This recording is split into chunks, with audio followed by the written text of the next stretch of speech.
A noite tinha descido pesada demais sobre o vale do Jequitinhonha, quando Ezequiel saiu da própria casa, com uma trouxa de roupa debaixo do braço, os olhos secos e uma dor no peito que não era de doença não, era de humilhação. 57 anos de vida, 31 deles dado para uma mulher que ele tirou da pobreza com as próprias mãos calejadas. E foi exatamente essa mulher quem ficou parada na porta de madeira velha, vendo ele sumir pela estrada de terra batida, sem dizer uma palavra sequer. Do lado dela, com um sorriso torto de quem ganhou sem merecer, estava o homem que havia chegado naquela cidadezinha do interior de Minas Gerais há menos de um ano. Um cabra de fala mansa, roupa boa demais para um lugar pequeno e um jeito de olhar que aperreava a alma só de ver. Esse era o tipo de sujeito que a gente reconhece de longe, não pelo que faz, mas pelo que promete sem nunca entregar.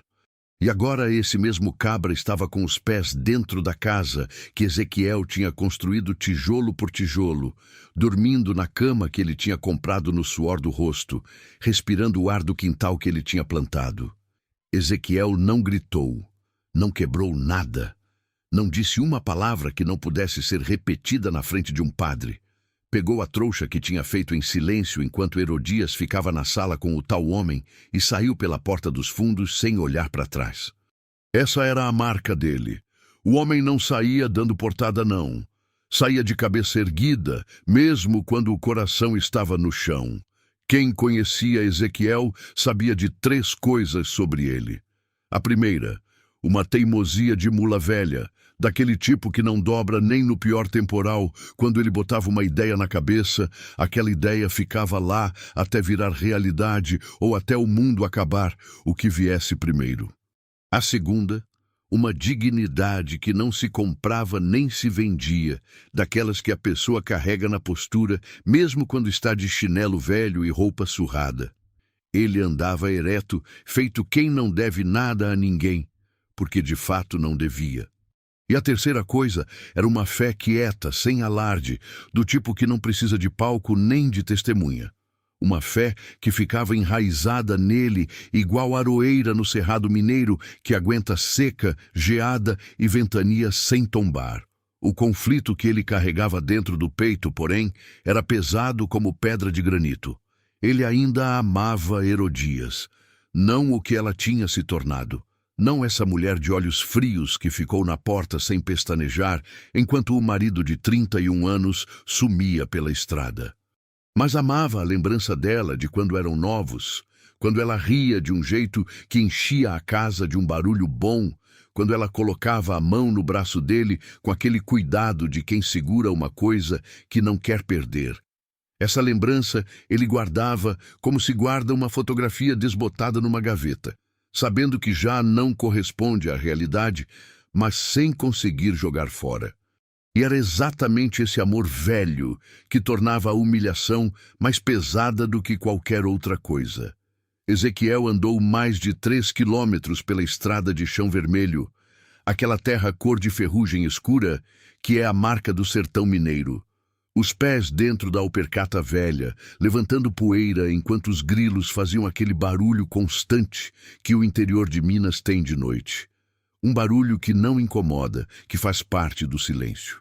Ele andou sem destino certo, deixando os pés decidirem o caminho, até que os pés o levaram para onde eles sempre levam o homem sem teto no interior, para o lugar que os outros evitam.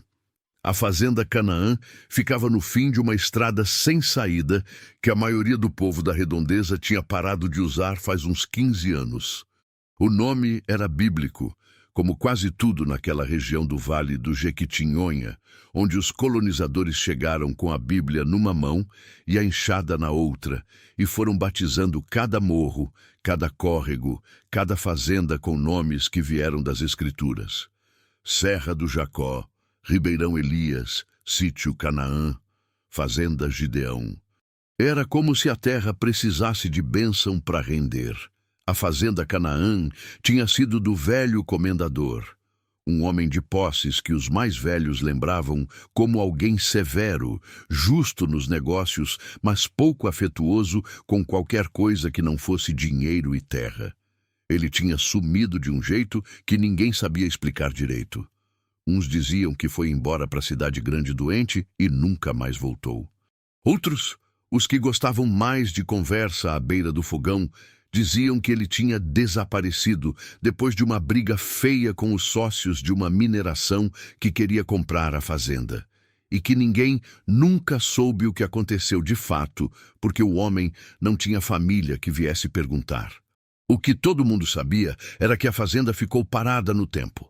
A natureza foi tomando conta devagarzinho, e ninguém mais entrava lá porque o povo da região tinha espalhado que o lugar tinha visagem. Ezequiel não acreditava em visagem. Acreditava em Deus, em trabalho e em resultado, nessa ordem. Então empurrou o portão enferrujado que rangeu feito coisa de filme de assombração, entrou no terreiro coberto de capim alto e caminhou até a varanda da casa principal. O cheiro era de terra molhada, folha podre e madeira velha, com aquele frescor que só existe no interior de Minas, naquela combinação de cerrado com mata atlântica, que faz a noite ter um cheiro de coisa viva e ancestral. Ele varreu um canto da varanda com o pé, abriu a trouxa, tirou a peça de roupa mais grossa que tinha e deitou no assoalho de madeira com o braço dobrado de travesseiro. Pelo teto cheio de buracos e de telhas quebradas, as estrelas do Vale do Jequitinhonha entravam feito visita que não foi convidada, mas chegou na hora certa. Ezequiel olhou para elas um tempo que não tinha medida. Pensou em Herodias. Pensou na cama que construiu com madeira de lei que levou um fim de semana inteiro para montar. Pensou no fogão de lenha onde aprendeu a fazer o feijão tropeiro que ela tanto gostava. Pensou nos 31 anos que ele guardou dentro do peito como quem guarda uma riqueza. E aí parou de pensar. Porque pensar demais de noite no chão frio, sem nada, é o caminho mais curto para o desespero. Rezou baixinho do jeito dele, sem muita cerimônia. Depois, fechou os olhos. Dormiu. No primeiro dia, acordou com o canto de um sabiá que estava numa goiabeira velha perto da varanda.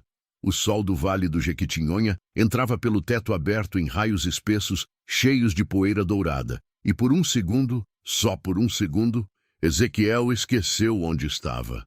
Depois a lembrança voltou inteira, como volta sempre, sem pedir licença. Ele se levantou, dobrou a roupa que usou de cobertor e foi explorar a fazenda com aquela calma de quem tem tempo e método. A casa principal tinha 5 cômodos, uma sala com uma mesa de madeira pesada e 2 cadeiras quebradas, uma cozinha com fogão de lenha que ainda parecia funcionar, 2 quartos vazios, com as paredes manchadas de umidade, desenhando formas que pareciam mapas, e um banheiro sem porta, cujo chuveiro certamente não funcionava mais, fazia muitos anos. As janelas eram de madeira com treliça de ferro, algumas abertas, algumas emperradas fechadas. Nos fundos havia 2 paióis, um vazio completamente, outro com ferramentas velhas penduradas na parede. Uma enxada enferrujada, mas inteira, uma foice com o cabo rachado, 2 sacos de aniagem dobrados no canto, uma lata de graxa ressecada e, curiosamente, uma cangalha de burro em bom estado encostada numa parede, como se o dono tivesse saído ontem e fosse voltar amanhã. Havia também uma cisterna tampada com uma tábua pesada, que, quando Ezequiel afastou com esforço, revelou uns 2 palmos de água no fundo. Água parada, escura, mas sem cheiro de podre. Não era para beber, mas servia para outras coisas. Encontrou ainda, numa prateleira da cozinha, coberta de teia de aranha e pó de anos, 3 vidros de geleia de jabuticaba lacrados com cera de abelha. Daquelas feitas em panela de ferro, do jeito que as mulheres do interior de Minas fazem e que duram uma eternidade se não abrir. Não era abandono descuidado. Era como se a pessoa que saiu tivesse planejado voltar e nunca voltou. No córrego dos fundos, que corria limpo e cantando entre pedras como os córregos do interior de Minas têm o hábito de fazer mesmo nos tempos de seca, Ezequiel lavou o rosto, bebeu água com a mão em concha e ficou parado um tempo olhando para a Serra do Jacó, que ficava logo atrás da fazenda. Uma serra de porte médio, com a crista de pedra quartzito que o sol da tarde deixava cor de ouro. Velho, coberta de cerrado denso até o meio e de mata fechada mais acima. Ao lado dos vidros, um saco de sal fechado e um pacote de farinha de milho que, quando Ezequiel abriu, revelou que estava boa ainda, guardada direito dentro da embalagem de papel grossa. Alguém tinha deixado aquilo com cuidado. Ele já tinha visto aquela serra centenas de vezes ao longo da vida, mas nunca da perspectiva que estava tendo agora. De baixo, de dentro, como parte do lugar e não como alguém que passa pela estrada. Havia algo naquela serra que ele não sabia nomear ainda. Uma sensação, coisa de homem velho que aprendeu a escutar o que não tem som. O dia foi passando e Ezequiel foi se instalando do jeito que só os homens criados no campo sabem fazer, sem reclamar, sem se lamentar demais, resolvendo o que precisava ser resolvido na ordem certa. Consertou uma das cadeiras quebradas usando um prego que achou no chão. Abriu a geleia de jabuticaba e comeu com a farinha de milho que torrou no fogão de lenha depois de juntar graveto seco no terreiro. A fumaça subiu pelo cano enferrujado e saiu pelo buraco do telhado, como se a fazenda tivesse acordado de um sono longo. Ninguém passou pela estrada durante o dia inteiro. A solidão do lugar era absoluta, daquele tipo que não pesa, que, pelo contrário, dá espaço para pensar. E Ezequiel pensou muito. Pensou em como Nabuco tinha chegado na cidade havia menos de um ano. Chegado de onde? Ninguém sabia direito. Disseram que era de Montes Claros, outros disseram que era lá do norte de Minas mesmo, de um lugar de nome que ninguém conhecia. Chegou com um carro que não era novo, mas estava bem cuidado, com dinheiro que ele gastava devagar, mas sempre tinha, e com aquela lábia de quem passou a vida convencendo gente a fazer o que ele queria. Tinha chegado dizendo que era corretor de imóveis rurais. Ficou hospedado na pensão da Dona Ruth, a mesma Dona Ruth que fazia o melhor frango ao molho pardo do Vale do Jequitinhonha e que sabia de tudo o que acontecia em 3 municípios ao redor. E foi na pensão de Dona Ruth que Nabuco conheceu Herodias, que foi até lá vender quitanda. O que aconteceu depois, Ezequiel tinha chegado a saber aos pedaços, como sempre se sabe essas coisas no interior. Um pedaço na venda, um pedaço na missa, um pedaço no olhar que a vizinha não conseguiu esconder quando ele passou. Mas havia uma coisa que Ezequiel não tinha contado para ninguém, nem para Dona Ruth, nem para os amigos da venda, nem para qualquer um. Quando saiu de casa com a trouxa, ele tinha colocado no fundo dela, embaixo das roupas, uma coisa pequena que Herodias nunca soube que existia. Uma coisa que ele tinha encontrado meses atrás, por acidente, enquanto ajudava um vizinho a limpar o terreno de uma propriedade antiga que o vizinho tinha comprado. Uma coisa que mudava tudo, mas que Ezequiel não sabia ainda o tamanho do que mudava. Ainda não. Aquela primeira noite na fazenda Canaã foi fria como as noites do Vale do Jequitinhonha em junho costumam ser. O vento vinha da serra carregando aquele frescor de altitude que corta, mas não agride, que abraça mesmo quando endurece a pele. Ezequiel estava enrolado na roupa extra que trouxe na trouxa, deitado agora no colchão de palha que ele tinha remontado usando o que achou no paiol, quando ouviu um som que veio de dentro da casa, uma tábua do assoalho rangendo. Ele ficou parado, esperou. O som não voltou. Era provavelmente o vento, o peso da madeira velha se acomodando no frio. Essas coisas que as casas antigas fazem e que o povo chama de visagem, porque é mais fácil do que entender a física da madeira. Mas Ezequiel era um homem de atenção, e o som ficou guardado na memória dele como ficam as coisas que parecem pequenas, mas que o instinto avisa que não são. No segundo dia, logo pela manhã, ele teve o primeiro encontro que mudaria o rumo da história. Estava no córrego lavando o rosto quando ouviu passos no mato. Ficou quieto, olhou para o lado e viu uma mulher de uns 50 e poucos anos descendo pelo barranco com uma trouxa de roupa na cabeça e um balde plástico na mão. A postura ereta de quem carrega peso desde criança e faz isso com graça sem perceber. Ela parou quando viu Ezequiel. Ele parou também.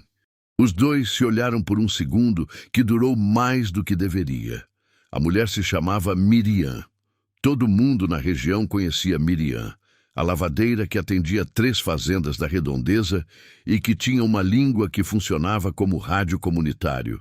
Sabia de tudo, contava o que convinha, guardava o que não convinha e tinha um coração que valia mais do que qualquer fazenda. Era viúva fazia 8 anos. Criava 2 netos que os filhos tinham deixado quando foram tentar a vida na cidade grande. E tinha o hábito de lavar roupa naquele córrego, porque a água era melhor do que a do poço que ela tinha em casa. Vixe, Ezequiel, ela disse abaixando a trouxa da cabeça com um movimento que era pura memória muscular. Que é que você está fazendo aqui nessa fazenda das visagens? Ezequiel sorriu pela primeira vez desde que saiu de casa. Não era um sorriso largo, não. Era aquele sorriso pequeno que os homens reservados fazem quando encontram alguém que os deixa à vontade, sem nem precisar se esforçar. "Tô morando, Miriam", ele disse simplesmente. Ela ficou olhando para ele com aqueles olhos que não perdiam nada. Depois assentiu devagar, como quem entende sem precisar que expliquem. "Já soube do que aconteceu", ela disse. "A cidade toda já sabe. Aqui, sabe como é." "Sei", ele disse. "E não precisa ter dó, não." "Tô bem. Você tá bem não, Ezequiel", ela disse com aquela franqueza das mulheres do interior que não trocam a verdade por delicadeza, porque aprenderam que a delicadeza que esconde a verdade não serve para nada. "Mas vai ficar." "Isso eu sei." Ela abaixou o balde na beira do córrego e ficou olhando para ele mais um tempo. "Tem comida?" "Tem farinha e geleia de jabuticaba do comendador." Miriam deu uma risada que ecoou pelo córrego acima. "Eita, Ezequiel, você vai virar doce de tanto comer jabuticaba. Amanhã eu trago um frango e um punhado de feijão. E não vem com orgulho não, porque orgulho não enche barriga." Ezequiel quis recusar. Era do feitio dele. Mas olhou para Miriam e viu que ela não estava oferecendo por pena. Estava oferecendo porque era o jeito dela de participar, de ser útil, de fazer aquilo que as mulheres do interior de Minas fazem quando alguém está precisando. Aparecem com comida antes de aparecer com conversa. "Obrigado, Miriam", ele disse. Ela acenou com a mão e foi fazendo o que veio fazer, lavando a roupa no córrego, com aqueles movimentos ritmados de quem fez isso a vida inteira, cantarolando baixinho uma música de São João que ninguém mais cantava, mas que ela guardava na memória como se fosse sagrada. Ezequiel voltou para a fazenda. E foi no caminho de volta, passando pela varanda, que o pé dele pisou naquela tábua que tinha rangido diferente na noite anterior. Parou. Pisou de novo. O som era oco, diferente das outras tábuas. Como se embaixo daquela tábua houvesse espaço onde não deveria haver. Ele abaixou, passou a mão na madeira e viu o que a sujeira e os anos tinham quase escondido completamente. Uma marca de corte nas bordas da tábua. Não era rachadura natural, não. Era corte de serrote, feito de propósito, da mão de gente. Alguém tinha aberto aquele assoalho com intenção. O coração de Ezequiel bateu mais forte, mas ele não abriu naquele momento. Ficou quieto um pouco, olhando para o chão, deixando o pensamento trabalhar. Depois foi pegar a enxada enferrujada no paiol. Voltou, encaixou a ponta da enxada na fenda da tábua. Fez força devagar, sem pressa. A tábua veio. Embaixo dela havia um buraco escavado na terra de uns 40 centímetros de profundidade, com as paredes forradas de pedra para não desmoronar. Dentro do buraco havia um embrulho de couro de boi seco, amarrado com arame, do tamanho de uma caixa de sapato. Ezequiel abaixou, tirou o embrulho com as duas mãos, sentindo o peso, mais pesado do que a aparência. Colocou no chão da varanda e ficou olhando para ele um tempo. A luz da manhã batia de lado, e a poeira da tábua levantada ainda estava no ar, flutuando naquele raio de sol. Desatou o arame devagarzinho, dobrou o couro para fora. E aí ficou parado com os olhos arregalados, a respiração presa, o coração zabumbando dentro do peito que nem bumbo de festa junina. Dentro do embrulho havia uma quantidade de cédulas antigas, dinheiro velho, aquele que o povo colecionador paga bem porque tem valor histórico. Um rosário de ouro maciço com uma cruz que pelo peso só podia ser ouro de verdade. 2 anéis de pedra vermelha que pareciam um rubi, um par de brincos trabalhados que uma mulher rica teria orgulho de usar. E por baixo de tudo isso, uma coisa que Ezequiel não esperava. Um caderno de couro preto, pequeno, com as páginas amareladas, mas intactas, cheio de anotações em letra miúda e firme de homem que aprendeu a escrever com rigor. Ezequiel pegou o caderno com cuidado. Abriu na primeira página. Havia uma data de mais de 40 anos atrás e uma frase escrita com aquela tinta que o tempo tinha desbotado, mas não apagado. Se alguém achar isto antes de mim, que saiba, a água não está perdida, está guardada. E quem guardar a água neste vale terá o que nenhum homem rico jamais comprou. Ezequiel ficou parado lendo aquela frase 3, 4, 5 vezes. Depois olhou para a Serra do Jacó, que ficava logo atrás da fazenda, com aquela crista de pedra quartzito brilhando no sol da manhã como ouro. Fechou o caderno. Olhou para o céu. Sussurrou uma coisa que ninguém ouviu. Só ele e Deus. Depois levantou, guardou o embrulho com tudo dentro debaixo do braço, voltou para dentro da casa e começou a ler o caderno do começo ao fim. O que estava escrito naquele caderno ia mudar não só a vida de Ezequiel, ia mudar a vida de todo o vale. Mas isso ainda, era segredo. E segredo, no interior de Minas Gerais, dura exatamente o tempo que a pessoa consegue ficar calada. O caderno tinha 43 páginas escritas. Ezequiel leu tudo naquele mesmo dia, sentado na cadeira que tinha consertado na véspera, com a luz da tarde entrando pela janela de treliça e a fumaça fina do fogão de lenha fazendo companhia. Leu devagar, com aquela atenção de quem sabe que cada palavra pode ser importante, repetindo alguns trechos em voz baixa quando a letra ficava difícil de decifrar no amarelado do papel. O caderno pertencia ao velho comendador. Chamava-se Ezequias, e Ezequiel ficou um tempo parado quando leu esse nome pela primeira vez, porque era quase o seu próprio nome, e no interior de Minas Gerais, as pessoas são supersticiosas o suficiente para ver sinal em coincidência. Ezequias tinha começado o caderno décadas atrás, quando ainda era jovem e acabara de comprar a fazenda Canaã com o dinheiro que juntou trabalhando em garimpo. Era um homem de negócios, mas também era um homem de observação, e ao longo dos anos foi registrando no caderno coisas que ninguém mais prestava atenção. O comportamento dos córregos da região, o nível das cisternas em cada seca, os pontos da Serra do Jacó, onde a vegetação ficava verde mesmo no pior agosto, quando o resto do vale secava e rachava. E foi nessas anotações que Ezequias chegou a uma conclusão que ele guardou por anos sem contar para ninguém. A Serra do Jacó tinha uma nascente subterrânea. Não era pequena coisa, não.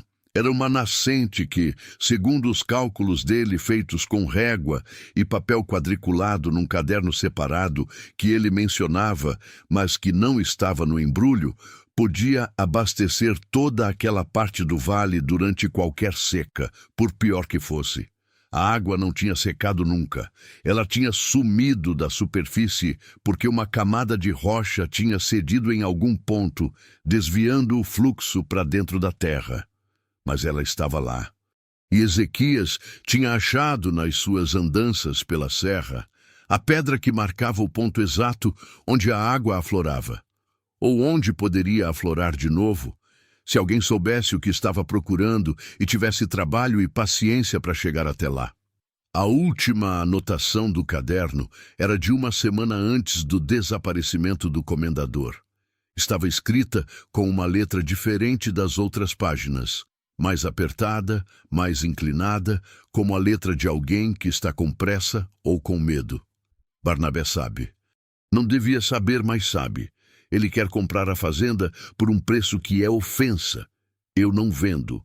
Nunca vendi o que é meu por menos do que vale. A água é do povo deste vale, não é de homem nenhum com dinheiro na mão e ganância no olho. Guardei o que tinha que guardar. Se eu sumir, que Deus ponha a coisa certa na mão certa. Ezequiel fechou o caderno. Ficou olhando para o nada por um bom tempo, com aquela expressão fechada que ele tinha quando estava processando algo grande demais para sair pela boca de imediato. Depois, abriu de novo, na página do mapa. Ezequias tinha desenhado um mapa simples a lápis. Não era mapa de topógrafo, era mapa de homem do campo que conhece a terra melhor do que conhece a própria casa. Referências visuais, distâncias em passos, pontos marcados por pedras ou árvores específicas.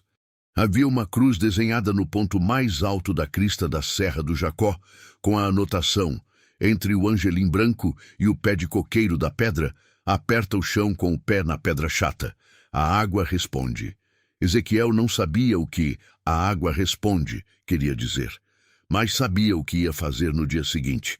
Antes disso, porém, havia algo mais urgente que ele precisava entender. Quem era Barnabé? Não precisou pensar muito. No vale só havia um Barnabé de importância. Barnabé Correia, dono da maior fazenda de café da região. Homem que tinha o hábito de aparecer em todas as reuniões da Associação de Produtores com um sorriso largo e propostas de compra nos bolsos. Era filho de gente rica, herdeiro de terra boa, mas que nunca tinha sido suficiente para ele. Queria mais terra, mais água, mais controle. O povo o respeitava com aquele respeito de quem respeita por medo e não por admiração, que é o respeito mais frágil que existe. E havia mais uma coisa que fez Ezequiel sentar de novo quando ligou os pontos. Nabuco, o homem que estava na sua casa com Herodias, tinha aparecido na cidade dizendo ser corretor de imóveis rurais. Na mesma época em que Barnabé Correia tinha intensificado as conversas sobre comprar propriedades menores na região. Coincidência é coisa que homem esperto não engole fácil. Ezequiel dormiu mal naquela segunda noite. Mas dormiu. Acordou antes do sol, fez um café ralo com o pó que achou no fundo de uma lata no armário da cozinha e esperou Miriam aparecer. Ela chegou pontual como sempre, com o balde na cabeça e uma panela tampada na outra mão. Trouxe frango ensopado com jiló e arroz com suã. Ela anunciou, entrando no terreiro como quem entra em casa conhecida. Não vem com cerimônia não, Ezequiel, que eu fiz dobrado de propósito. Comeram juntos na varanda, nos pratos lascados que Miriam trouxe numa sacola. O frango tinha aquele gosto do interior, criado solto, temperado com alho, sal e pimenta do reino moída na hora, cozido devagar em fogo de lenha até o caldo ficar escuro e grosso. Era o tipo de comida que não deixa o homem triste muito tempo. Ezequiel esperou ela terminar de servir, tomar o primeiro gole de café e aí perguntou: Miriam, o senhor Barnabé Correia, você sabe se ele está tentando comprar terra por aqui ultimamente? Miriam parou o copo no ar. Olhou para ele com aqueles olhos que calculavam antes de responder. Tentando? Ela disse. Ezequiel, esse cabra não para de tentar faz anos. Comprou o sítio do finado Isaías em dezembro por um preço que a família aceitou porque estava precisando. Comprou o lote do Tobias no ano passado antes. Está atrás da terra da viúva Esther faz uns 6 meses, mas ela não vende não. Que mulher boa essa Esther. Por que você está perguntando isso? Tem um homem novo na cidade, Ezequiel disse cuidadoso. que apareceu dizendo ser corretor de imóveis rurais. Miriam pousou o prato no chão com um estalo, que queria dizer que ela tinha chegado na mesma conclusão antes que ele terminasse a frase. Nabuco! Ela disse, com aquele tom de voz que as mulheres do interior usam quando confirmam uma suspeita ruim. Você tá achando que ele veio pra cá amando do Barnabé? Tô achando que pode ser, Ezequiel disse. E Herodias não sabe disso. Ela pensa que aquele cabra gosta dela. Silêncio. O córrego corria lá embaixo. Um pássaro chamou no mato. Miriam ficou olhando para a Serra do Jacó com uma expressão que Ezequiel não soube decifrar de imediato. Era uma mistura de raiva e de algo que parecia medo velho guardado.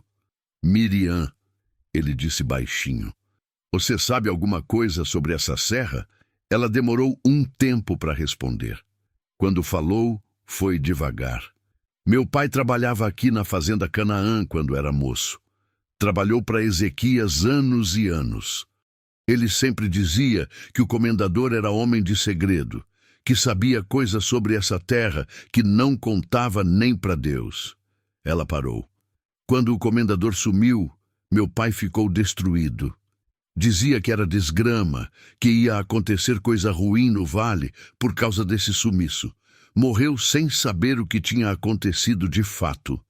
Ezequiel olhou para ela. E se eu te dissesse que achei aqui na fazenda alguma coisa que o comendador deixou? Miriam ficou imóvel.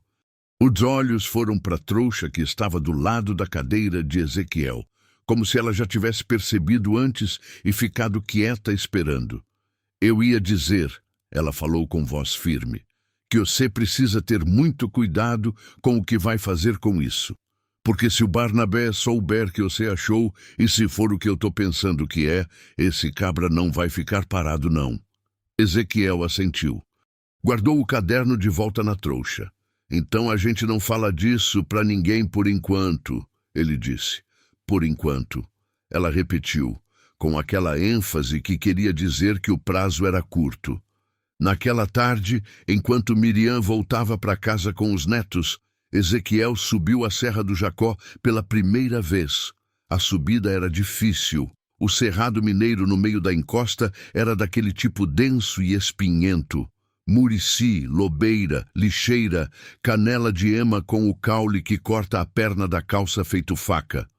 O chão era de pedra quartzito irregular, branca e rosada, que faiscava no sol como se fosse coisa viva. Ezequiel subiu com a enxada no ombro e o caderno aberto na mão esquerda, consultando o mapa de Ezequias a cada parada, tentando identificar as referências. Uma pedra em forma de perfil de rosto, um pé de cedro solitário no meio do quartzito, o ponto onde os pés de lobeira formavam um corredor estreito em direção à crista. Caiu 2 vezes. Uma na pedra molhada por uma sombra de água que escorria por uma fenda. E isso, por si só, já era sinal. A outra numa raiz de aroeira que estava camuflada pela serapilheira de folhas. As mãos ficaram raladas, os joelhos doíam. Mas Ezequiel não desceu. Esse era o feitio dele. Chegou à crista quando o sol já estava descendo. Ainda tinha claridade suficiente, mas ela tinha aquela qualidade dourada e lateral das tardes de inverno do vale, que faz as sombras ficarem compridas e o quartzito brilhar de um jeito que parece sobrenatural. Achou o angelim branco. Era uma árvore velha, torta pelo vento, com o tronco mais largo do que os braços de Ezequiel dariam conta de abraçar. A 30 passos dela, como o mapa indicava, havia um afloramento de pedra com um coqueiro de vassoura crescendo da fenda. E entre os dois, exatamente onde o mapa marcava com a cruz, havia uma pedra chata grande, cor de cinza, diferente das outras ao redor, com um musgo úmido no centro que não deveria estar ali numa pedra exposta ao sol da crista. Ezequiel pisou na pedra. Sentiu sob os pés algo que os pés sabem antes da cabeça. Uma vibração.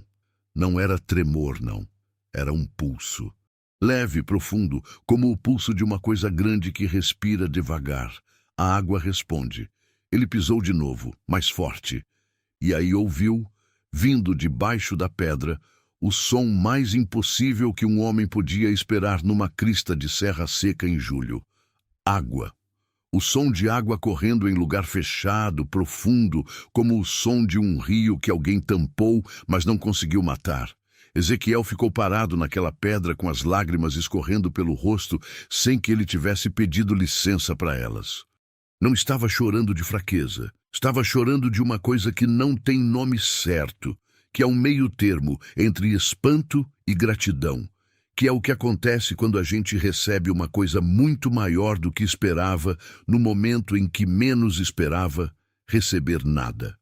A nascente existia. O comendador Ezequias tinha razão, e aquela água, guardada nas entranhas da Serra do Jacó, era o que o vale do Jequitinhonha precisava nos anos de seca, que estavam ficando mais frequentes e mais compridos a cada vez.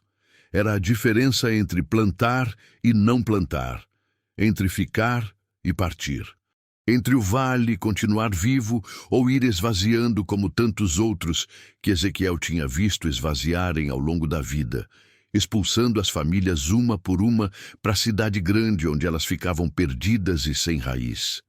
Desceu da serra no escuro, guiado pela lua que era quase cheia naquela noite de julho. O caminho de volta foi mais fácil, porque o corpo já sabia onde pisar. Chegou na fazenda, acendeu o candeeiro de querosene que tinha achado no paiol e ficou sentado na varanda, pensando até a madrugada. O problema era simples de enunciar e complicado de resolver.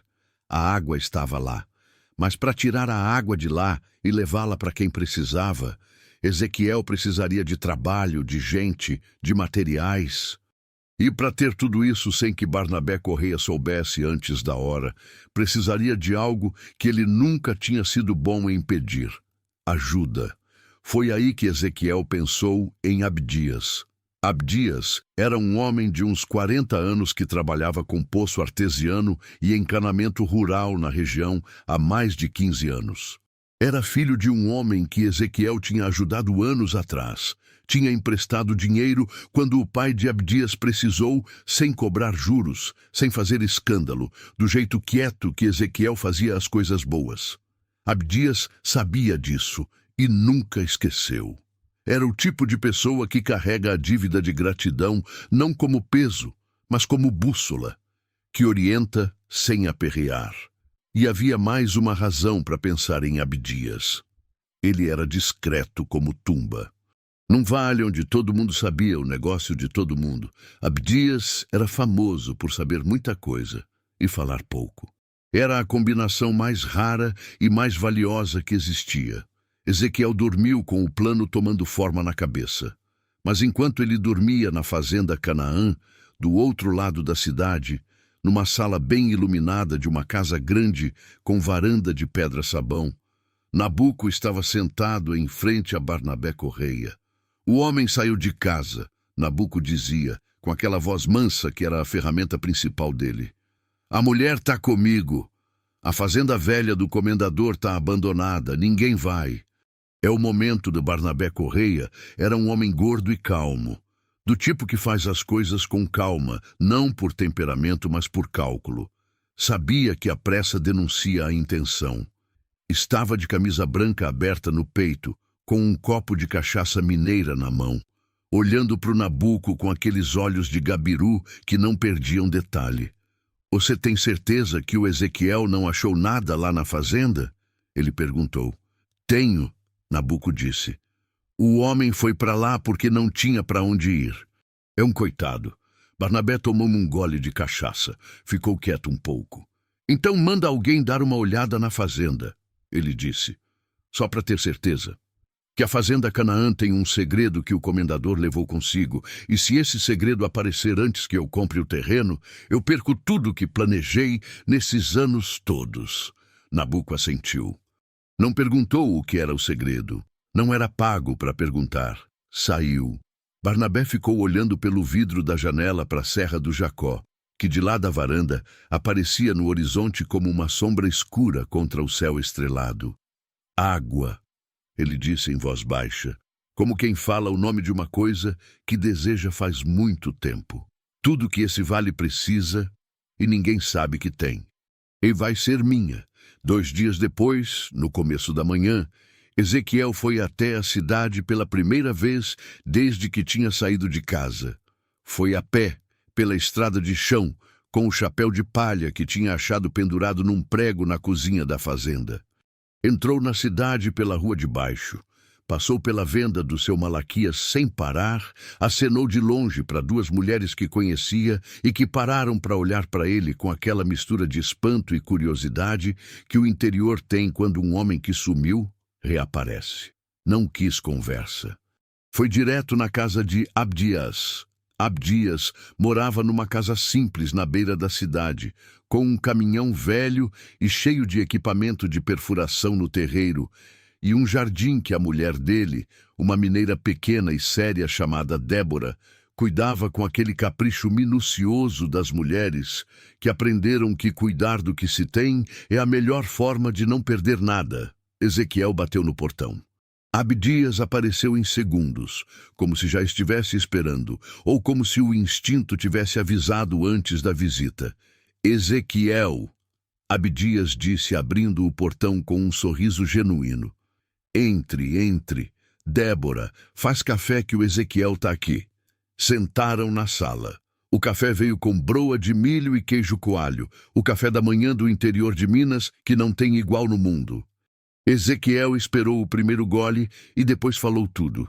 Não tudo, mas o suficiente. A fazenda, o caderno, a nascente na Serra do Jacó, o nome de Barnabé. Abdias ouviu sem interromper. Tinha aquele jeito de escutar que os bons ouvintes têm. Quieto, presente, sem apressar o fim da frase do outro. Quando Ezequiel parou, ficou um pouco em silêncio e depois disse: Ezequiel, eu sabia que essa serra tinha água. Passei minha vida toda olhando para ela e sabendo. Mas não sabia onde, e sem saber onde não dá para fazer nada. Eu sei onde, Ezequiel disse. Abdias olhou para ele durante um tempo longo. Depois disse: então a gente sobe essa serra. Mas escuta, se o Barnabé souber antes, ele vai travar tudo que puder. Esse homem tem dinheiro e tem gente. A gente precisa ser mais rápido do que ele. Eu sei, Ezequiel disse. Por isso vim aqui primeiro. Quando a gente sobe? Amanhã de madrugada. Abdias assentiu. Estendeu a mão. Ezequiel apertou. Foi quando Débora entrou com mais café e disse, com aquela calma de mulher que ouviu tudo e processou mais rápido do que os 2 homens juntos. Vocês precisam de mais gente. Eu falo com minha prima Esther. Ela tem a terra do lado da fazenda e não vai vender para o Barnabé de jeito nenhum. Ela vai querer participar. Os 2 homens se olharam. Esther, Ezequiel repetiu. Era o nome da viúva que Miriam tinha mencionado. A mulher que Barnabé estava tentando comprar faz meses sem conseguir. Ela é teimosa que nem você, Ezequiel. Débora disse com um sorriso pequeno. Vai dar certo.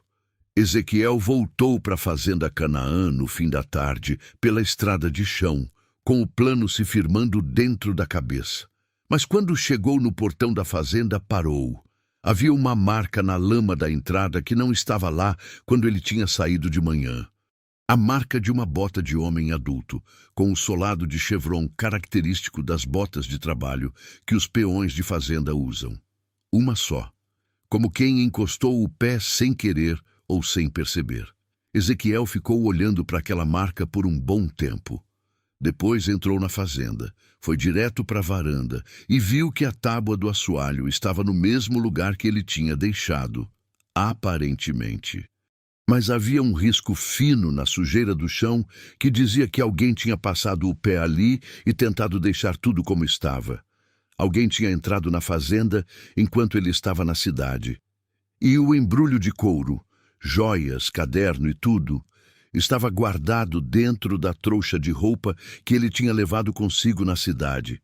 Por sorte ou por instinto, Ezequiel nunca tinha deixado aquilo na fazenda. Ele sentou na cadeira da varanda, olhou para o horizonte onde a Serra do Jacó sumia no azul escuro do fim do dia e pensou, a corrida tinha começado e ele não podia perder A madrugada do Vale do Jequitinhonha em julho tem um frio que não avisa. Chega devagarzinho, vai encostando no corpo da gente como quem pede licença e aí, de repente, tá dentro dos ossos sem que a pessoa saiba quando entrou. Ezequiel acordou às 4 da manhã, com aquele frio nos pés que os mineiros velhos chamam de friagem da serra. Enrolou a roupa mais grossa que tinha e foi acender o fogão de lenha para fazer um café que sustentasse até o meio-dia. A brasa dormia no fundo do fogão, como dorme aquela gente que não apaga nunca de verdade. Foi só Ezequiel soprar um pouco que ela voltou viva, vermelha e faminta, pegando o graveto novo com uma vontade que parecia alegria. Abdias chegou às 5 em ponto com o caminhão velho apagado 200 metros antes do portão, do jeito que homem esperto faz quando não quer chamar atenção. Vinha com Débora no banco do passageiro e uma mulher que Ezequiel não tinha visto pessoalmente fazia uns 2 anos, mas reconheceu imediatamente pela postura. Esther. Era uma mulher de uns 55 anos, cabelos grisalhos presos atrás, mãos de quem trabalha a terra, olhos de quem já perdeu muito e aprendeu que a perda não é o fim. Viúva do Elias, que tinha sido um dos melhores criadores de gado leiteiro do vale antes de um infarto levá-lo rápido demais, Esther tinha ficado sozinha com a fazenda, os empregados e uma teimosia que deixava até os homens mais valentes sem argumento. Ela desceu do caminhão, olhou para a fazenda Canaã como quem olha para um lugar que conhece de longe faz tempo e disse para Ezequiel sem rodeio: Débora me contou tudo. Eu tô dentro. O Barnabé tentou me comprar 3 vezes e nas 3 vezes eu mandei ele embora. A 4ª vez que ele aparecer vai ser a última, porque dessa vez eu vou ter o que preciso para dizer não de um jeito que ele não esquece. Ezequiel gostou dela de imediato. Era o tipo de mulher que o interior de Minas fabricava sem querer e sem perceber. Forjada no trabalho, aparada pela perda, temperada pela fé quieta que as mulheres da roça carregam como segunda pele.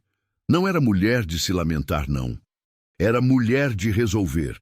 Miriam apareceu logo depois, com um balaio de comida na cabeça, broa, queijo, linguiça, porque Miriam sabia que homem que vai trabalhar pesado precisa comer antes, no meio e depois, sem discussão. Quando viu o grupo reunido na varanda da fazenda Canaã, ela parou, olhou para cada rosto e disse com aquela voz de quem já sabia: Bom, então vai ser assim. Não era pergunta, sabe? Dias abriu o baú do caminhão e mostrou o que tinha trazido. Uma perfuratriz manual compacta, mangueiras, barras de aço rosqueadas e um nível de bolso que ele usava para tudo. Era equipamento velho, mas bem cuidado. O tipo de ferramenta que não falha, porque o dono nunca deixou falhar. Explicou o plano com a clareza de quem entende do ofício. Eles iam subir a serra com o equipamento, localizar o ponto que Ezequiel tinha achado, fazer uma sondagem manual para confirmar a profundidade e a pressão da água, e se tudo batesse com o que o caderno de Ezequias descrevia, iam iniciar a abertura de uma canalização rústica que pudesse trazer a água até o sopé da serra dentro de 3 a 4 dias de trabalho. 3 a 4 dias, Esther repetiu. E o Barnabé vai ficar parado esse tempo todo? Não vai, Ezequiel disse. Por isso, a gente começa hoje e não para. Subiram a serra às 6 da manhã, com o sol ainda baixo e a névoa da madrugada ainda pendurada nas copas do cerrado como roupa esquecida no varal. Esther ficou na fazenda com Miriam. Não por falta de disposição, mas porque havia uma função mais importante que precisava de alguém de confiança no chão: vigiar a estrada. Qualquer movimentação estranha, qualquer carro que aparecesse na direção da fazenda, elas mandavam sinal com um pano vermelho no galho da goiabeira que dava para ser visto da crista da serra. A subida com o equipamento foi difícil, de um jeito que dobrava a do dia anterior. Abdias carregava a perfuratriz nas costas, como quem carrega uma cruz, curvado, os dentes cerrados, o suor escorrendo pelo pescoço, mesmo com o frio. Ezequiel levava as barras de aço no ombro, 2 de cada vez. E Débora, que insistiu em subir apesar de tudo, carregava as mangueiras enroladas no peito como uma serpente domada. Paravam a cada trecho íngreme, respiravam, subiam de novo. O cerrado espiava eles com aquela indiferença das coisas que existem faz muito tempo e vão continuar existindo depois que todo mundo sumir. Quando chegaram à crista e Ezequiel mostrou para Abdias a pedra chata entre o angelim branco e o coqueiro da fenda, o homem abaixou o equipamento, ajoelhou na pedra e ficou quieto uns 2 minutos com a palma da mão espalmada no quartzito. Era o ritual de quem lida com água subterrânea faz a vida toda. Uma escuta que não é do ouvido, que é da mão, que é do corpo inteiro sintonizado no que o chão tem a dizer. Quando levantou, os olhos estavam brilhando. "Tá aqui, Ezequiel", ele disse com a voz baixa e firme de quem acabou de confirmar uma suspeita de anos. "Tá a uns 8 metros de profundidade. Sinto a pressão. Ela quer sair. Ela só precisa que a gente abra o caminho." Começaram a perfuração às 8 da manhã. O trabalho era o tipo que testa o homem por dentro antes de testar por fora. A perfuratriz manual ia descendo milímetro por milímetro, e a cada centímetro que avançava no quartzito duro, o braço de Abdias tremia, e o suor pingava no chão, fazendo pequenas manchas escuras na pedra clara. Ezequiel e Débora se revezavam, segurando e guiando as barras de extensão. Ninguém falava muito. O trabalho pesado tem esse efeito de limpar a conversa e deixar só o essencial. Eram quase 10 da manhã quando o pano vermelho apareceu na goiabeira lá embaixo. Ezequiel viu primeiro. Tocou o braço de Abdias sem dizer nada. Só apontou. Abdias parou a perfuratriz. Os 3 ficaram na crista, olhando para o vale lá embaixo, onde a estrada de terra que levava à fazenda Canaã aparecia como uma linha avermelhada entre o verde. Havia um carro na estrada. Um carro escuro que andava devagar demais para ser alguém passando, andava do jeito de quem está procurando. "Continua", Ezequiel disse para Abdias, "e se descerem até a fazenda. Miriam e Esther cuidam." "Continua." Abdias voltou ao trabalho. Ezequiel ficou de olho no carro por mais um tempo, viu ele parar na frente do portão da fazenda, viu 2 figuras descerem. Não dava para identificar de cima. Mas o estômago avisou o que a distância não deixava ver. Lá embaixo, Miriam estava varrendo o terreiro da fazenda quando o carro parou e 2 homens desceram. Peões de fazenda, com botas de solado de chevron e aquela postura de quem foi mandado fazer algo que preferia não estar fazendo. Um deles era alto e tinha um chapéu de couro na cabeça. O outro era mais novo, agitado, com os olhos que não paravam de se mexer. "Bom dia", o alto disse, com aquela educação de fachada que não engana mulher nenhuma. "A senhora sabe se tem alguém morando nessa fazenda? Soubemos que um homem está ocupando o lugar sem autorização." Miriam encostou a vassoura na parede, colocou as mãos na cintura e olhou para os 2 com aquela calma que é mais assustadora do que qualquer grito. "Tem", ela disse. "Meu patrão, que é o dono da fazenda, como sempre foi." "E vocês são quem para vir perguntar isso?" O alto trocou um olhar com o mais novo. "O senhor Barnabé Correia mandou a gente verificar a situação da propriedade. Pois então vocês podem voltar e dizer para o senhor Barnabé que a situação da propriedade está ótima e não precisa de verificação nenhuma." Miriam disse, com uma serenidade que era de fazer inveja. "E se ele quiser conversar, que venha pessoalmente com hora marcada, que meu patrão atende com prazer." Esther tinha saído pela porta dos fundos quando ouviu o carro e tinha ficado na janela lateral escutando tudo. Quando os 2 homens voltaram para o carro sem argumento, ela apareceu no terreiro do lado de Miriam e as 2 ficaram de pé, vendo o carro recuar pela estrada sem pressa, do jeito de quem foi embora, mas vai voltar. "Eles voltam", Esther disse. "Voltam", Miriam concordou. Por isso a gente precisa que aquela água apareça logo. Na crista da serra, às 11h30 da manhã, a perfuratriz encontrou o bolso de água. Não foi um acontecimento silencioso. Foi a barra de aço que começou a descer rápido demais, como quem afunda em algo que cede, e depois veio o som. Primeiro baixo, depois crescendo, de água subindo pelo furo com uma pressão que empurrou as mãos de Abdias para cima antes que ele conseguisse controlar. Água jorrando pela abertura era clara como vidro, gelada como só a água de nascente de serra consegue ser, com aquele cheiro de mineral limpo que é diferente de qualquer outra água do mundo. Débora pôs a mão na água e chorou sem se envergonhar. Abdias ficou ajoelhado com a água molhando os joelhos e a calça e a camisa, e não se levantou por um tempo. Só ficou ali deixando a água de Deus fazer o que a água de Deus sempre faz: limpar. Ezequiel ficou de pé, olhando para a nascente. E dessa vez, não chorou. Ficou seco, firme, com aquela expressão fechada que ele tinha quando algo muito grande estava acontecendo e ele precisava de toda a serenidade que tinha para não deixar cair. Pegou o caderno de couro preto na mochila, abriu na última página, onde estava a frase de Ezequias sobre a água guardada, e leu uma vez mais em silêncio. Então fechou o caderno e disse baixinho: "Tá cumprido, Ezequias. A água é do vale." Passaram as horas seguintes instalando o canal rústico, uma canalização de bambu e mangueira que Abdias montou com a precisão de quem faz isso em sonho, aproveitando a pressão natural da nascente e a descida da serra para levar a água até o sopé sem precisar de bomba. Era solução provisória, feita para funcionar enquanto a permanente não vinha, mas funcionava.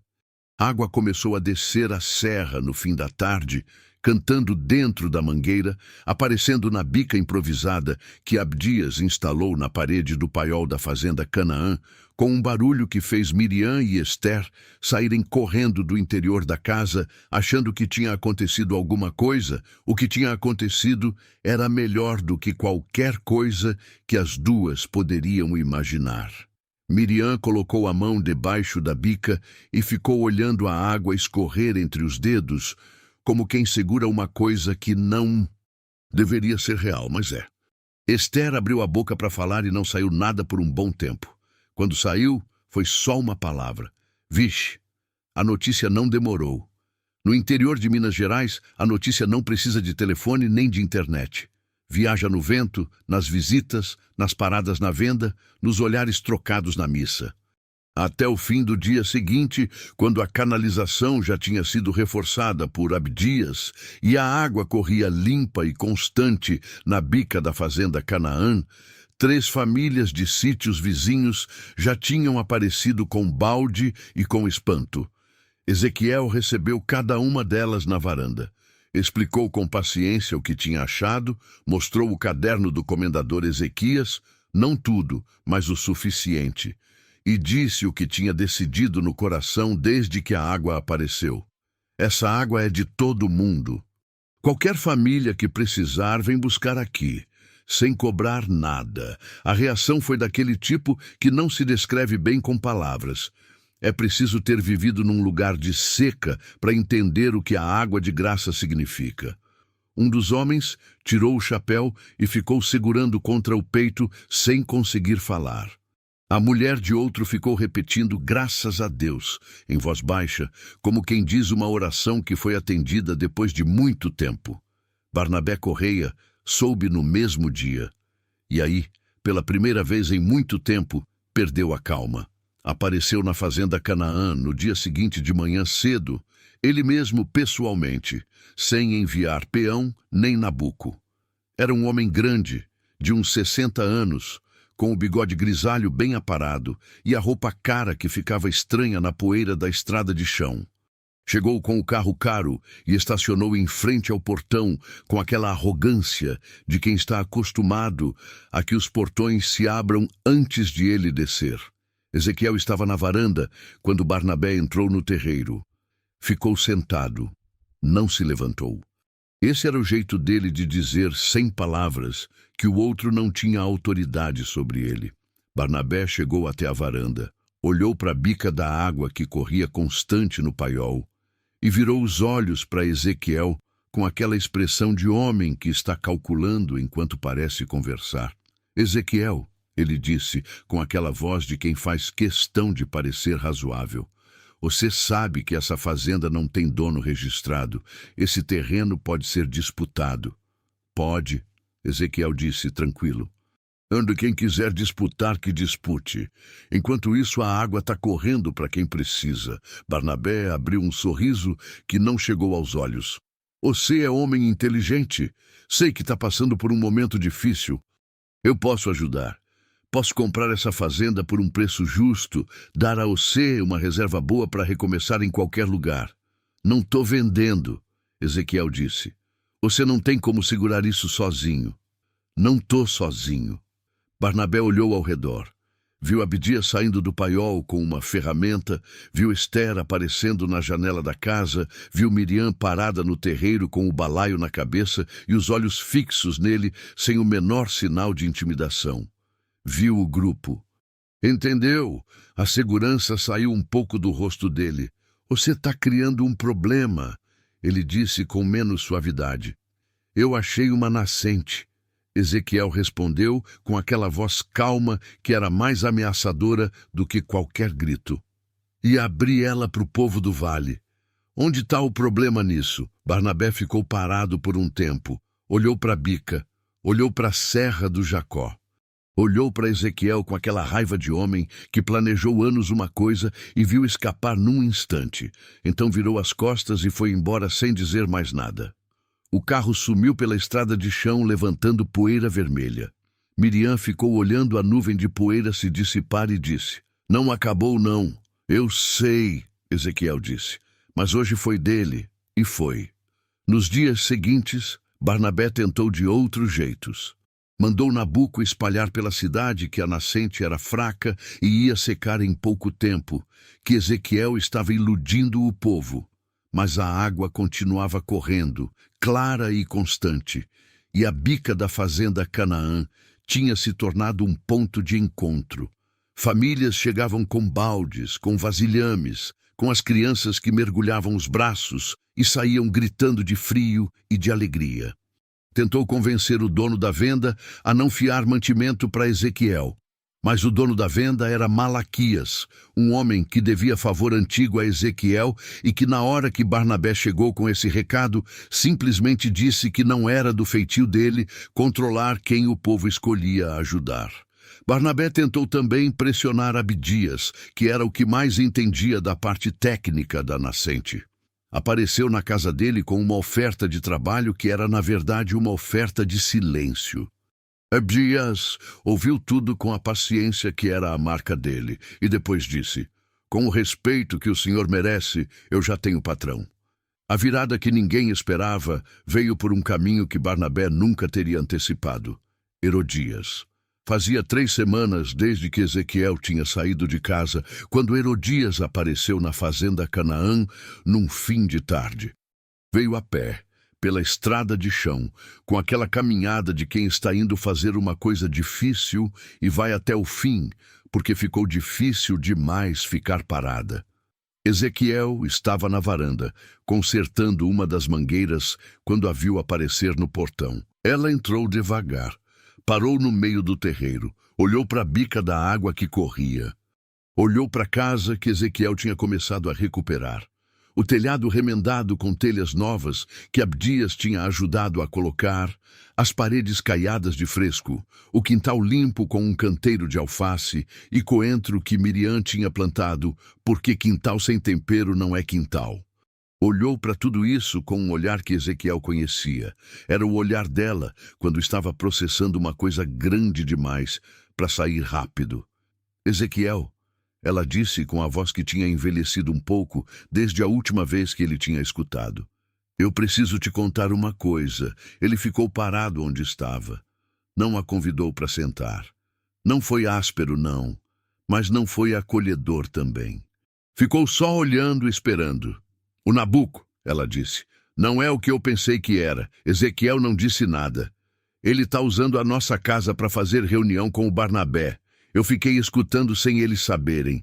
Eles estão planejando uma coisa feia, Ezequiel. Estão falando em fazer o caminhão do Abdias ter um acidente na descida da serra para parar o trabalho aqui. Ezequiel sentiu o estômago apertar. Olhou para ela firme. Quando? Essa semana. Não sei o dia certo. E você está me contando isso por quê? Herodias abaixou a cabeça. Quando levantou de novo, os olhos estavam molhados. Não de choro dramático, mas daquele tipo de umidade que aparece quando a vergonha verdadeira toma conta. Porque eu errei, Ezequiel. Muito. E porque aquele homem não prestava desde o começo e eu não quis enxergar. Ela parou. E porque essa água que você achou é do vale. É do povo. Eu não ia deixar acontecer nada contra isso sem te avisar. Ezequiel ficou quieto um tempo longo. O córrego cantava nos fundos. Um bem-te-vi chamou na goiabeira. Obrigado por me avisar, ele disse, com aquela voz que não tremia e não subia de tom. Pode ir, ela esperou mais um segundo, como se esperasse algo que ele não ia dar. Depois virou e foi embora pelo portão, pela estrada de chão, de volta para uma casa que agora devia parecer mais estranha do que qualquer fazenda abandonada. Ezequiel ficou olhando para a estrada até ela sumir. Depois foi chamar Abdias. Naquela noite, o caminhão de Abdias não dormiu na garagem da casa dele. Ficou guardado no paiol fundo da fazenda Canaã, travado por dentro, com Abdias dormindo dentro da cabine com uma lanterna e um facão na mão. Não por medo, mas por precaução, que é diferente. Os homens que Barnabé mandou apareceram de madrugada. Encontraram o terreiro vazio, onde esperavam achar o caminhão, ficaram um tempo parados, sem saber o que fazer com a ausência, e foram embora. Ninguém se machucou. Ninguém precisou confrontar ninguém. E na manhã seguinte, quando o sol nasceu sobre o vale do Jequitinhonha, com aquela luz de ouro que o inverno mineiro tem quando o tempo está aberto, Ezequiel estava de pé na varanda da fazenda Canaã, olhando para o vale. A bica corria. A água cantava. 3 famílias já estavam chegando pela estrada com baldes e bom dia na boca. Nabuco deixou a cidade naquela semana, discretamente, da mesma forma que tinha chegado, sem despedida e sem explicação. A casa voltou a ser de Herodias, que ficou sozinha com as escolhas que tinha feito. Barnabé Correia ainda era o homem mais rico do vale, ainda tinha as fazendas que tinha comprado, ainda tinha o dinheiro que tinha acumulado. Mas tinha perdido a água. E no sertão de Minas, quem perde a água perde o argumento mais importante que existe. A fazenda Canaã foi tomando vida ao longo dos meses seguintes, do jeito que as coisas tomam vida quando as pessoas certas estão cuidando. Abdias instalou uma canalização mais permanente de cano de PVC que levava água da nascente não só até a fazenda, mas até um chafariz que construíram na beirada da estrada. Uma estrutura simples de pedra que o povo passou a chamar de Bica do Ezequias, em homenagem ao comendador que tinha guardado aquele segredo décadas para que um dia chegasse à mão certa. Esther ficou como vizinha próxima. Suas terras, que faziam divisa com a fazenda Canaã, passaram a se beneficiar diretamente da água da serra.